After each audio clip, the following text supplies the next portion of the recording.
This is Connor and Madison. They're high school juniors at A. Bickerton Public High School. Connor wants to be an engineer, and Madison wants to become a criminal defense attorney. But unexpectedly, Madison becomes pregnant with a child. Neither are prepared for the responsibilities of raising a child. If they decide to raise this baby, they may have to put their career aspirations on hold. This is where Ethel and Edna come in. The couple is unable to have children but would like to be parents. They have become independently wealthy through smart investments. They have the time and money to raise a child.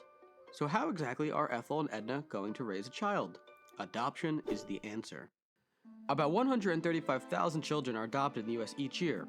Many of these children are put up because their parents are in a similar situation as Connor and Madison, where they are not financially stable enough to support a child. And while it may be a sad thought that these children are given up by their parents, they are more often than not taken in by a family who will love and support them, like Ethel and Edna.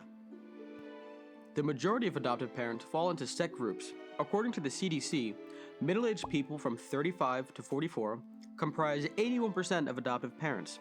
73% are Caucasian, and over 60% are men. Additionally, women who cannot biologically have children are 10 times more likely to adopt.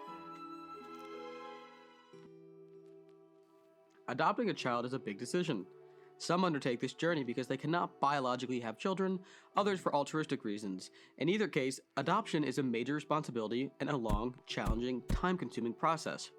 The costs are often in the tens of thousands simply for the adoption, not to mention the cost of raising the child. A family should evaluate their economic standing to see if they are prepared for this task. Lower-income families can still adopt, however, and often opt for temporary foster care. The adoption process is not as simple as walking into an adoption center and taking home a random child. There is paperwork, legal consultation, and many more steps. The first decision you must make is whether you adopt through a public or private agency. Under private adoption, the birth parent selects the adoptive parents directly. Under public adoption, the government selects the adoptive parents, often for foster care.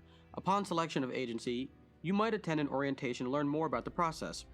You must then fill out an application and pay an application fee. Before you can adopt a child, you must be determined fit to do so. Home study is a series of meetings with a social worker to make sure the adopters are fit for the adoption of a child. This includes personal information about the adopters and legal information needed for the adoption process. This includes meetings in the house of the adopters, background checks, fingerprints, physicals, and medical records. This step may take up to 2 months. The child will stay in the home for approximately half a year before the process is complete. At this time, the social worker submits a final recommendation to the judge, who finalizes the adoption, barring other processes required, such as naturalization for a foreign child. If no significant interruptions have occurred, the process may have taken a year or more for a child from another country, or 2 to 5 years for a Caucasian child. While adoption is widely embraced by members of the Christian community, some African American groups believe interracial adoption is psychologically damaging to the development of the child. Despite this, many thousands of children continue to be adopted every year. In the future, wide adoption of contraceptives may decrease unexpected pregnancies and thus eliminate the need for adoption.